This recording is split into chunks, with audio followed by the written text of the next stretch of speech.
Hello, everybody. It is Dee and Renee, and I'm back. I spent the month of July in Italy, and I got to taste so many fresh veggies and lots of things that we've talked about on this show.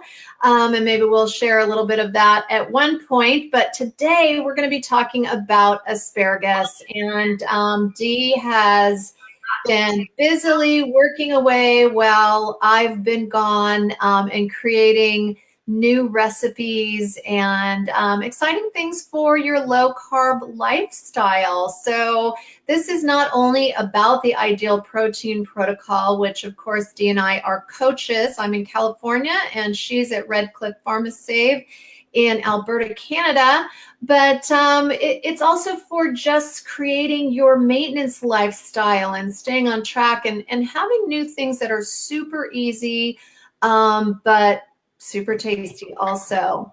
So hello, Dee. It's so good to be back with you live. How are you and how's your summer been going? Summer's flying. Happy to be here. Hasn't even felt like summer on our end, so it's going to be September pretty quick here. I'm a little sad about that. Yeah, well, we're only halfway there. So, tell us about asparagus. Asparagus is really an interesting select vegetable. Often you hear clients, they have a very strong opinion about whether they like it or they don't like it. When you do a little bit of research onto every vegetable we talk about is a powerhouse gem of nutrients, vitamins, and minerals. Asparagus is no different. However, this clever little veggie, it's actually a perennial plant. And when it is a mature perennial and it starts to grow in the growing season, that little guy can grow 6 inches per day. Wow. That's how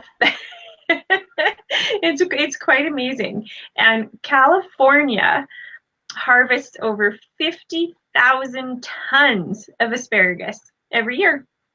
Oh, well, I have to say it's always fresh in our markets here, and I love it. I put it in stir fries and salads, and yeah, it's a great. I just had it last night at my girlfriend's dinner party. Very nice. Very nice. So, go ahead. I had it last night too. Oh. Well, you probably had it all week, right? Mm-hmm. I was taking some new pictures for you, so I enjoyed some too. Yeah. So if you're just jumping online, would you please tell us where you're from, first of all? And secondly, take a moment to share our broadcast out onto your Facebook page or your profile. If you're a business, please share it with all of your followers. And then if you would like the recipes from today's broadcast, all you have to do is type in the word recipe. And I really, really apologize. I somehow had disconnected or connected the wrong Facebook page to our broadcast. So when you typed in recipes, you were not getting the recipes. But I have fixed that, and I fixed that on all of our old ones. So just go back. If you didn't get recipes, just go back and either type in recipe, or there should be a link there with the actual download. So I apologize for that. So if you want today's recipes, type in the word recipe and tell us where you're from. I see here that we have Melissa, who is Dee's boss and the owner of Red Cliff Pharmasave, which is where Dee is a coach, and she creates all these fantastic recipes. So if you're up there in Medicine Hat and you want to get on the ideal protein protocol and you'd like to meet with Dee personally or Melissa, Red Cliff Pharmasave has a fantastic clinic, and Melissa is like so wonderful.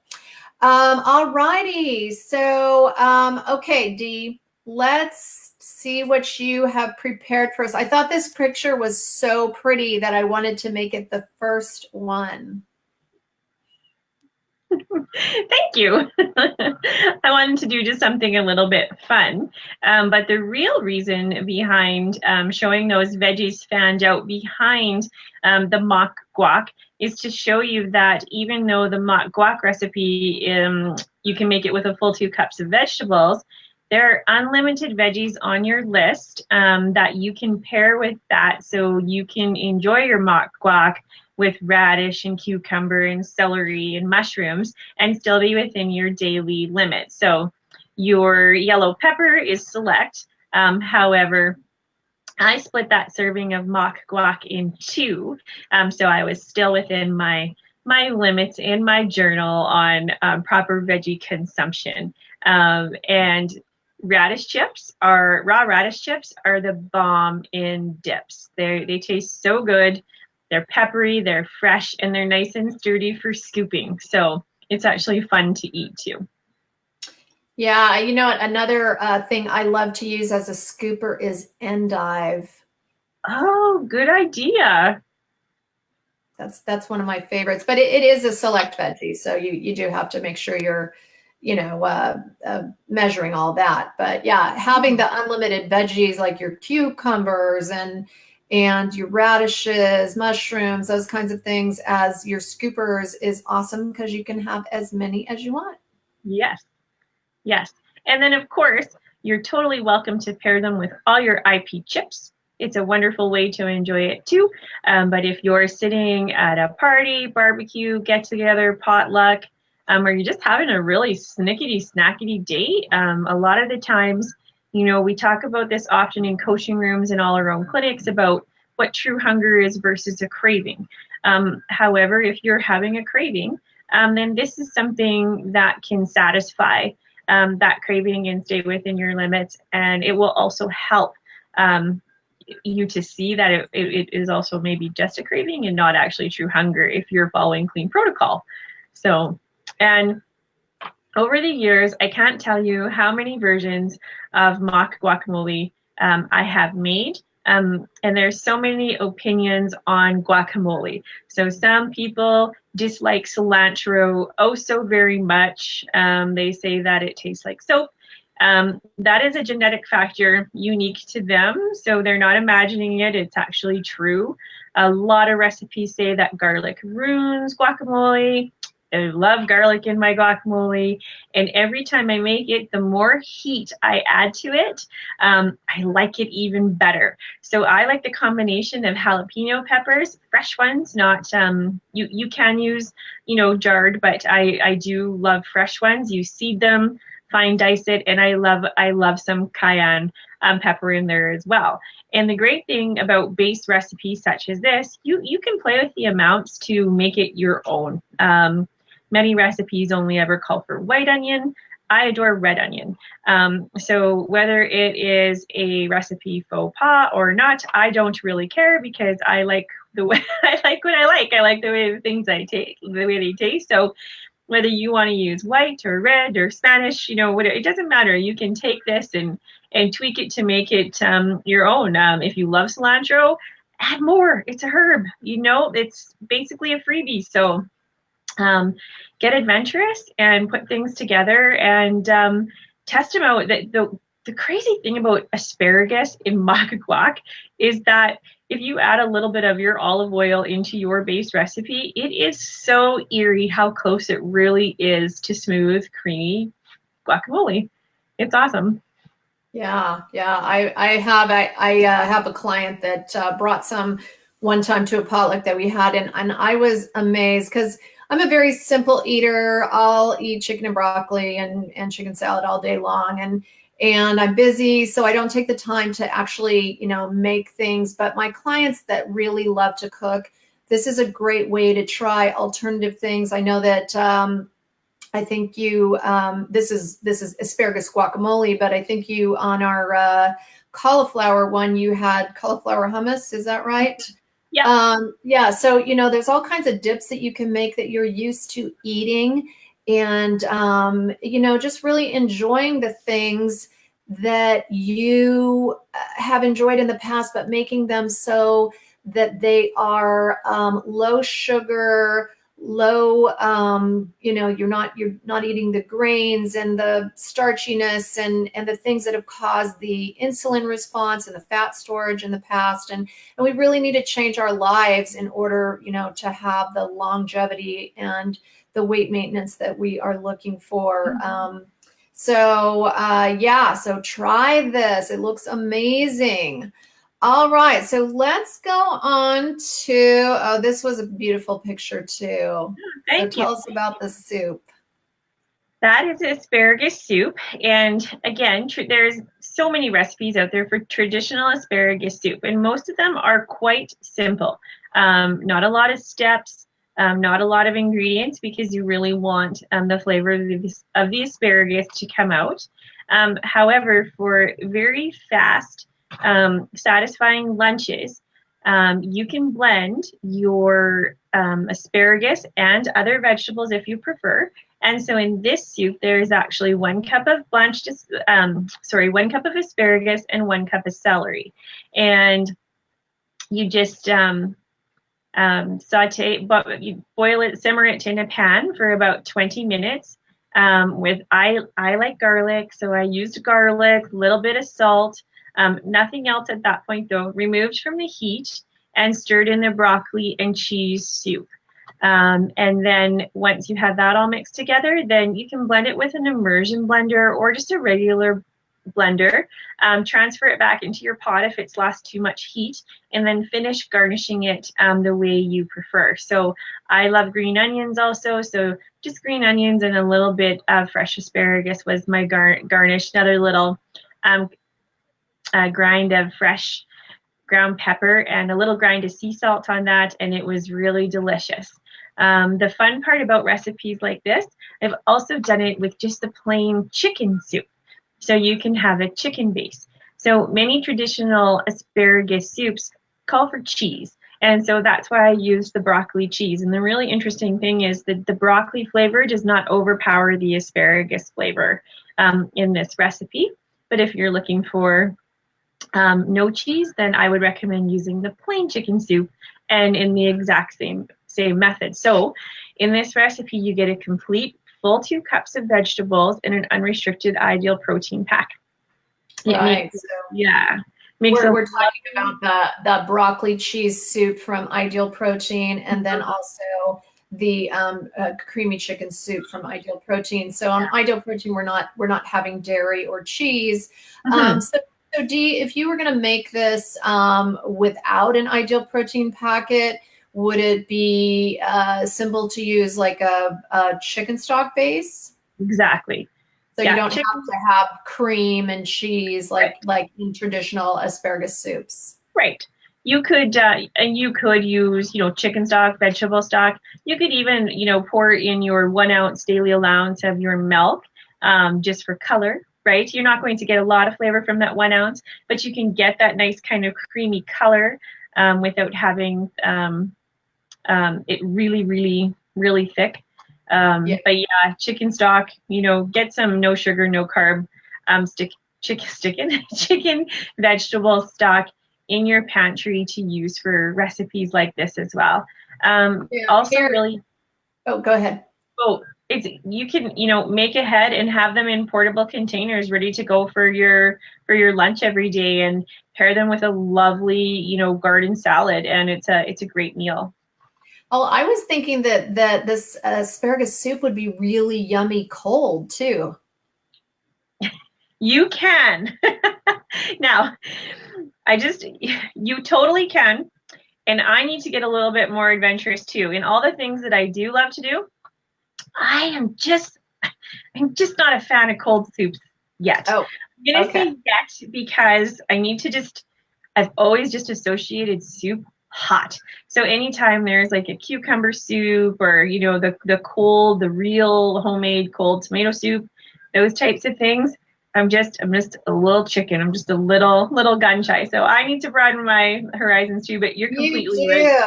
Yeah, you need to try it because honestly, I love gazpacho. And gazpacho can be made without cream. So again, you can use the base for gazpacho, and actually that would be a good one tomatoes is coming up soon, and that would be a good one for you to try with maybe the tomato IP packet. All right, so moving on, if you want the recipes from today's show, all you have to do is type in recipe and they will be sent to you. And please tell us where you're from, because we would love to hear who's out there. All right, tell us about this, Dee. That is a cold asparagus and chicken Asian salad. So now we're moving into the cold foods. You could totally heat this up, but it is delicious cold. So again, it's a recipe that the asparagus, you really do get the flavor. You're just going to use blanched asparagus, and we're going to talk about that in another recipe on pre-preparing some asparagus, so it lasts a little longer in your fridge too. And I love red pepper and I love snow peas. And snow peas are on your occasional list. You are allowed to use them. Just remember, they're like your Brussels sprouts, green beans, rutabaga, eggplant, etc. If you use it, just track it in your journal. In this recipe, I only used a half a cup of snow peas, but they add wonderful flavor and crunch to a cold salad, just as the red pepper does, nice and sweet. And then the asparagus balances that out because it slightly has a bit of a more acidic taste because we haven't cooked it to the point of making it really sweet. So we're just blanching that. And that's just leftover. Pictured is just 4 ounces of leftover shredded chicken. And for dressing, I gave you 2 options. So if you were in a really, really, really big hurry, you could simply use the Oriental Sesame Sauce by IP. Very tasty, simple to use, simply toss and coat, or you can make your own peanut sauce. And it's really simple to do, and it's so good. Peanut sauce is generally, you think of satays, things like that. We have quite a few recipes where a base peanut sauce works wonderful with. And so chicken cauli rice, those types of things. So having a jar of that made ahead and ready to go for your week is an awesome addition to cold salads, full meal. So either sauce works wonderfully on this cold salad. And again, if you didn't like some of the vegetables presented, no problem. It's a cold salad, so simply just switch them out for ones that you enjoy. Yeah, things that you love. I know. I'm the queen of going to the Whole Foods salad bar because everything is chopped there. So you can add anything to this, and including your asparagus. So I just wanted to say hi to a couple people. We have Sandra online, and of course, hey Sherry, and Raylene. Judy, thank you guys all for joining us. We really love all of your comments. We love to hear from where you're from and ask us questions. Dee can pretty much take any recipe and make it into either a phase 1 protocol recipe for weight loss, or add some fat and some goodies to it for phase 4. So there's options for wherever you're at in life, and you don't have to be on Ideal Protein to be watching our show. Right. So, okay, here we go. What is this? That's another. It is a summer herbs veggie salad. And what you see there are simply blanched veggies. And so what I wanted to talk a little bit about is asparagus and blanching. So then I wanted to present you a salad that used blanched asparagus as well. And so pictured is turnip and radish and green beans and the asparagus. Now, I really wanted yellow beans because they're much more showy against the asparagus. I didn't have any, so I just went with what I had. Fresh summer herbs are also the bomb in the summer in salads. However, if you don't have them, no worries. Dried is just fine. You just, if you use fresh, you use more. If you use dried, you use less. And amounts in the recipes that we give, they're just suggestions. A lot of the times, we love to say things like season to taste. But if you're not somebody who cooks a lot or bakes a lot, the word season to taste is, you know, a totally different language. It's scary. People like base amounts. However, I totally encourage you, you know, if you make up the recipe and you kind of go, it's missing something, play with it. Add flavors, you know, add a little bit of more of things you love. So, you know, if, for example, you know, there's basil or oregano in a recipe and I haven't put enough in for your taste buds, by all means, like, boost it up, make it your own, if that makes sense. But I wanted to talk about blanching. So blanching is simply taking a veggie and you're going to bring out the beautiful bright color in a vegetable and make it nice and crisp while cooking it just a little bit. Depending on the veggie you blanching usually only takes about 3 to 5 minutes. So you put your veggies in boiling water. There are things such as blanching baskets out there so that it's really easy to remove from the water. So for example, on this recipe, you start with the palest color veggie. You never have to change your water. You just start with the palest color veggie, blanch. When you're done blanching, you put your vegetables into an ice cold water bath to stop the cooking process. That's what blanching is. So for example, turnips were first because the purple was the pale purple and palest purple and the white. So they're not going to discolor your water a whole lot. So we kind of think it like sorting colors for when you're doing your laundry, because the water is going to turn color from your veggie. And then so the radishes were removed, and then I did the turnips were removed, and then I did the radishes, and then the asparagus, and then the green beans, because the green beans were the darkest. Now, after each veggie, I rechanged the cold water, but not the blanching water, because the blanching water is still boiling, going strong, and it's just to make it really easy, and you don't have to have a lot of pots going. And then I just simply put them in a colander to kind of air dry before putting the oil and seasonings on them. Blanching vegetables is an awesome way to then put in airtight containers or freezer bags and put in the freezer for future use as well. So many of you might be familiar with that if you grew up on farms or had heritages where at harvest time you blanched a lot of vegetables to extend the life of them in your freezer. And it also makes food prep a lot quicker. So something like asparagus, the tips of your asparagus, they can get mushy quite fast in your refrigerator. However, if you blanch them, they will last a whole lot longer. Another tip on that is when you're done blanching, if you're in a hurry, pat dry your veggies before you put them into storage so that the extra moisture isn't hanging around to help rot them a little bit faster. Mm-hmm. Oh man, those are great tips. That's a lot. I always learn something on every broadcast that Dee teaches, and I love that because I went to boarding school. I never cooked, so it's really in my later years that I'm trying things, and so that's awesome, and makes me realize. So when you get the veggies home from the store, you just blanch them, dry them off, store them, and then they're ready for you throughout the week instead of like me, where by the time day 4 rolls around, I'm throwing things away. So that's a great tip. I love that. All righty, Dee. I think last but not least, is this our last guy here? Yeah, this is. This looked so tasty to me because I love a quiche. Quiche, the word quiche, endless options. That's what needs to be behind the word quiche, endless options. Because I don't think that there's a veggie that you could put in quiche that is wrong.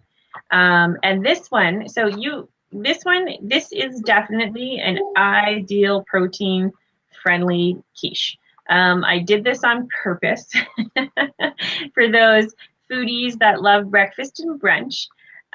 This recipe you will divide in two because it uses an ideal protein plain pancake and an ideal protein cheddar bacon omelet.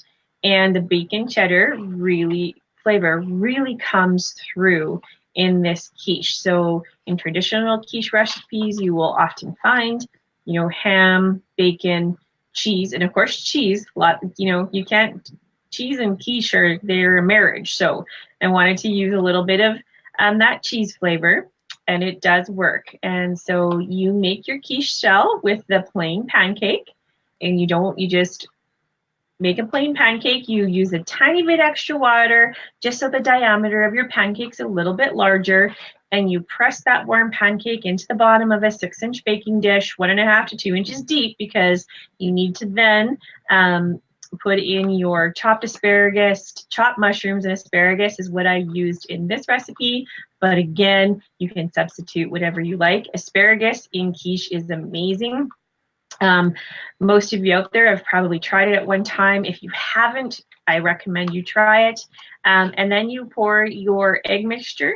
Your bacon cheddar omelet is mixed with 2 egg whites and your 1 ounce of milk. You could do, and 1 tablespoon of water. And that's the consistency I liked. It's nice and thick. It bakes up a big, or a really firm, beautiful quiche. If you needed to sneak in your daily oil, like if you're a person who has trouble with that, you could put that in there also.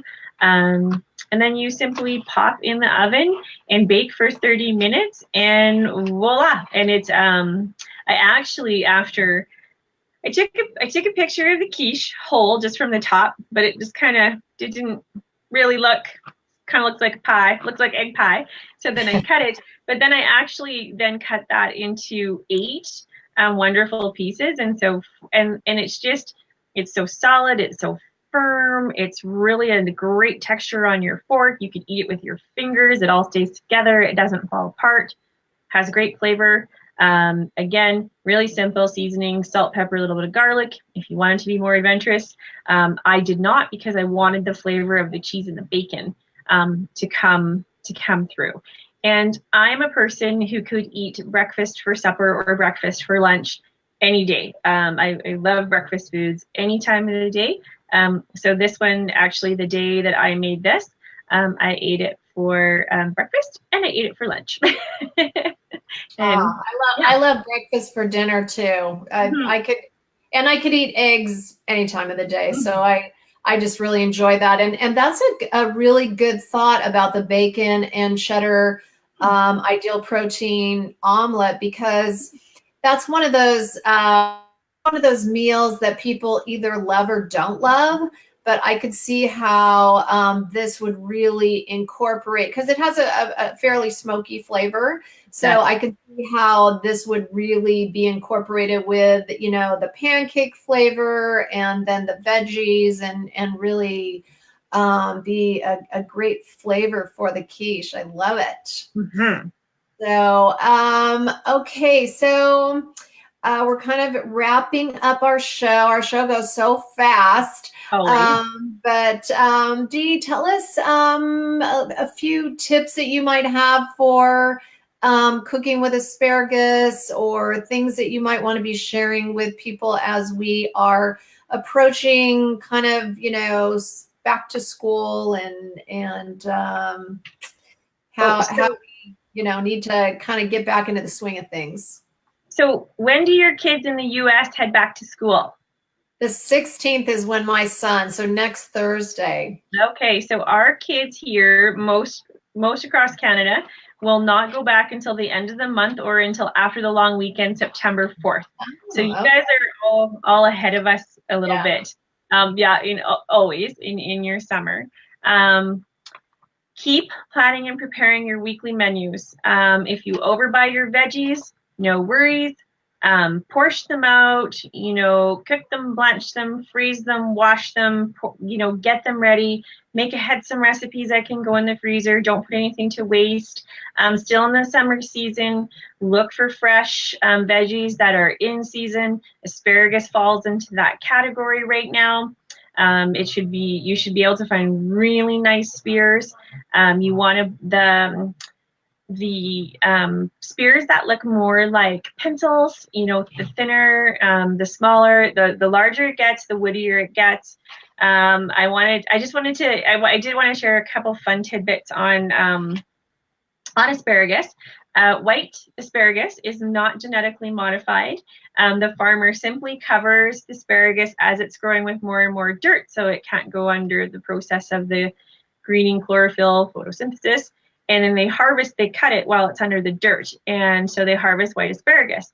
I'll encourage you to Google white asparagus. My opinion, looks really nasty, but apparently it's a delicacy. And then there's purple asparagus, and that is genetically modified. However, the really crazy thing about that is when you cook the purple asparagus, guess what color it turns? Green. So there's really no point of buying purple asparagus, especially because it's, you know, been modified. So if you're confused about that, white and green is safe.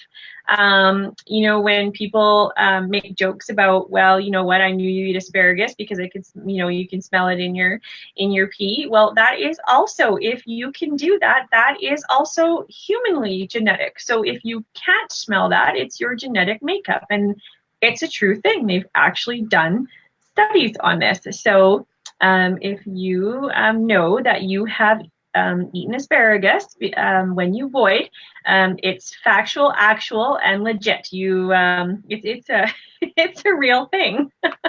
So I think that's a little goofy too. Of course, I already said that, you know, it's a perennial plant. It takes about 3 years to establish but you can get a crop off asparagus for 15 or more years. Yeah, 6 inches per day. Michigan claims to be the asparagus capital of the USA, but California kicks its butt. And China actually is the biggest. I can't even remember the number of how many tons, but they have like almost 60,000 hectares of land to grow asparagus a year. And of course, as always, vitamins A, C, E, K, B6, folate, iron, copper, calcium, fiber. And asparagus naturally contains some protein as well. It's a member of the lily family, and it's related to onions, leeks, and garlic. Oh, wow. Oh, yeah, all good information. So, you know, as we, you know, start to understand how important it is, many of us, you know, started out not eating a lot of veggies, and you know, the reason for our show here is to teach you how to incorporate those things, to reestablish your taste buds to natural flavors, to learn to incorporate all of this good fiber, and you know, all of the processing of the vegetables is what is going to make you healthy, bring you digestive health, and also being incorporated in maintenance is how you are going to keep your weight off. So learn to love your veggies, everybody. Okay, you guys, thank you so much for joining us. And Dee, as always, I love all of your creativity and your inspiration and information. It's so great. Next week, we're going to be back with, is it tomatoes? Next week? Yeah. All right. So, you know, join us. Unfortunately, with the summer months, Dee and I have had to move things around on Wednesdays and Thursdays, and even did some pre-recorded things, but we're back live. So Dee will be here next Wednesday. We're going to be broadcasting. Looking forward to that. So, all right, you guys, make sure you type the word recipe, tell us where you're from, and share our broadcast. Thank you, and hope to see you soon. Thanks everybody. Thanks, Renee. Bye, everybody.